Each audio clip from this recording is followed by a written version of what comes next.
Hello, welcome to Gemstone Tarot. This is your weekend reading for the 8th and the 9th of July 2023.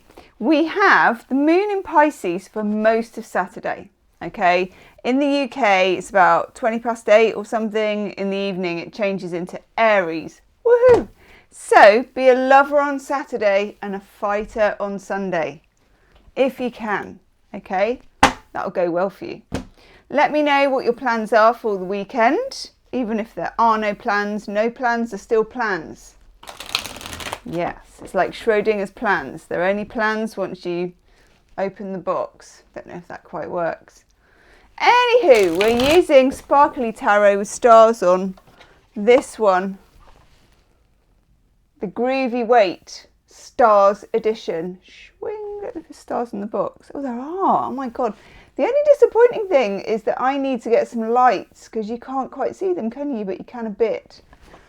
If anybody wants to find this, because I get loads of requests and I'm not financially connected to them, but I damn well should be. They're from tarotcollectibles.com. And I think, I don't know, I got them off Etsy, but it was still tarotcollectibles.com on Etsy. So I don't know if I think they have a separate website, but when I went on that, it was really complicated. So I did it through Etsy because I don't like complicated, and I bought all the decks. They haven't got very many, but what they have got, I've bought because I love it. I think they're really onto something with these decks. It's like been the missing piece for me for ages. One, for the bling factor. I love a bit of bling. I mean, I really do. It actually cheers my heart. To see a bit of bling. I've got like a bling kind of angel, you know those ones that look like stained glass windows in the window. I've got my mermaid cloth, you know, I've got various bits of bling about this house, I can tell you. And these just have such a lot of bling. And, you know, someone who understands that tarot, serious tarot and bling can go together. That's it. Anywho, what's coming up for you? Why do I keep saying anywho? It's about to rain here. We've got that kind of, you know, like that thunderous umbrella where it just feels like everything's pressing down and the animals are slightly mad and I'm slightly mad and the boy is slightly mad and everyone's like, whoa, grey skies, it's going to be a thunderstorm. But I'm not actually sure if there is. I hope there is, because you know I love a bit of thunder. I love a bit of weather, basically. I love like sitting in, like when I go down to St Ives and I can sit in and watch it like blowing a hoolie over there and like the waves, and I'm just sat there like, got my cup of tea. Everything is good. Oof. Okay, the overall energy card for today or for the weekend. I know, and you can see the stars. Rock on. 7-inch single. I think I've asked you this before, but what was the first 7-inch single that you bought if you're old like me? And mine was Say Hello, Wave Goodbye by Soft Cell. It's a song I don't even like, but I do because of, you know, what it reminds me of. And do you remember, like, there used to be a B-side, didn't there? Which was like a whole kind of other universe. Sometimes it was comedy on the B-side. Sometimes it was just totally crap on the B-side. Sometimes, if you're a real like muso, you'd be like, yeah, B-side's far better than the A-side. I was never really that cool. But yeah, that was my first single. Let me know your first single. So we have the Lovers with a 7-inch single. I don't know if the 7-inch thing is like some kind of like, you know, secret Easter egg or whatever they call it. Do you know what I mean? Who knows? Who knows? Lovers, Gemini energy. The energy of loving, not fighting. That's what we already had, wasn't it? Because, let me show you the cards, actually. Go on, let me show you the cards. If we look down here, so cosmic, aren't they? So pretty. Look at this one here, Mars in Leo, the 7 of Wands. Back off, I've got a big stick. Okay, there's a lot of big stick references in this thing today. I don't know why. This is about, it can be arguments. Now, I find with this one, it can be circular arguments. So why have you and me had this argument every single Sunday or whatever Usually the kind of arguments you either have with family, very, very old friends, or lovers, you know. Like, I always thought that as well. One of the best pieces of advice for relationships I've ever seen, and I try to do it too, is to treat your other half, if you have a long-term person, a wife, husband, partner, whatever, to treat them like you treat your friend. Because what you tend to find, and I do with my friends, is you never speak to your friends like crap, do you? You kind of always speak to your friends, you give them quite a lot of leeway, you give them the benefit of the doubt. Rarely, I mean, I don't argue with my friends, really. Maybe I should, but it's just not something that's come up. So if you can be like that and treat your significant other like that, things are a lot easier. So this is like an argument or a bickering that's happening between you and somebody else. And it's circular and it's a bit tired.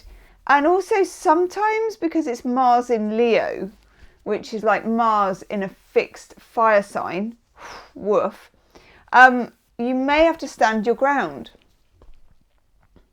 When a sign is fixed, like Leo are quite good at boundaries, I think. Let me know if you're a Leo in the comments section. You might have to stand your ground on something and spell something out, because this can be a choice with the lovers, okay? Again, next to it, this gorgeous, dynamic, magnificent Queen of Swords, and I did used to have some flared trousers that looked like that. Can I just say, not in the 70s, but when they kind of had a comeback in the early 90s, I had some flared jeans. They were amazing. Queen of Swords, again, is holding up the sword of truth and is interested in boundaries and putting things to the sword and making sure that things stack up for you, that they add up for you. Now, we also have here the Four of Swords in a very kind of psychedelic, I don't know, I just ate some of the wrong flapjack kind of a dream. Do you know what I mean?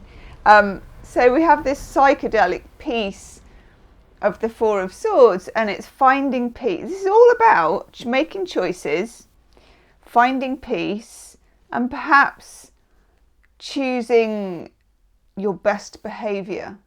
And that doesn't always mean being good. I know when we're young, we're brought up to think being quiet and being good is being well behaved. Not necessarily, as my friend says. Your best behaviour is being your most authentic self and making wise choices when you know yourself, not just keeping your gob shut and being polite, you know. So if you've got something to say, it might be the time to be saying it, but like I say, you could choose your day. Like Saturday, the moon's in Pisces, so it's likely to like go into a meltdown. There could be tears, but actually, even after that emotional kind of thing, it could really clear the air. Or you could choose when the moon goes into Aries on Sunday, when it's far more likely to be combative, but quick, and Aries don't hold grudges. Let me know in the comments section what you think about that, because the boy's in Aries. So, you know, I've pretty close quarters, and yeah, my bestie who lives down the bottom of the road is in Aries as well. So, and quite a few of my friends are Aries actually.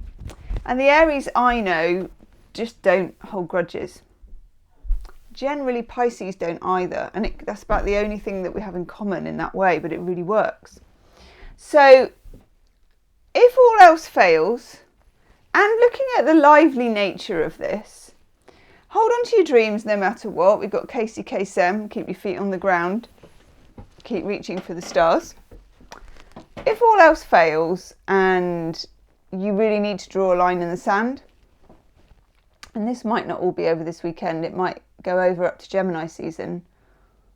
Sorry, I've been in Gemini season. What am I talking about? Have we got a moon in Gemini? I don't know. I have no idea, but this might be like a month hence. Ding! You may distance yourself from this in the end, okay?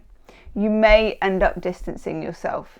Maybe it's Leo season then, because that's Mars in Leo. I don't know. But this is really important. Saturn in Pisces here. Saturn, the harbinger of boundaries. Here's my limits, you know, being sensible, doing the right thing, etc.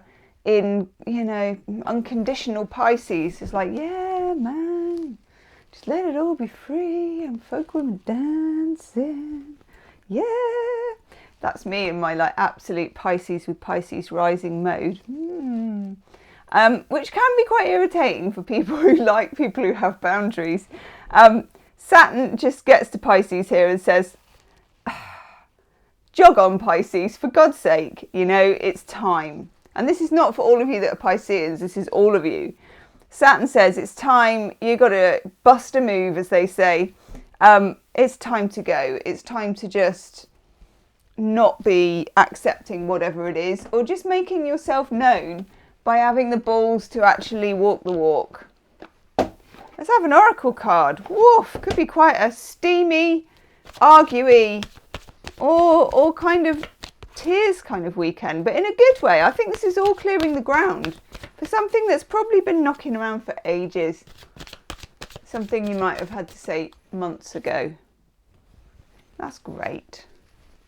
The oracle card that we get is the Thinker.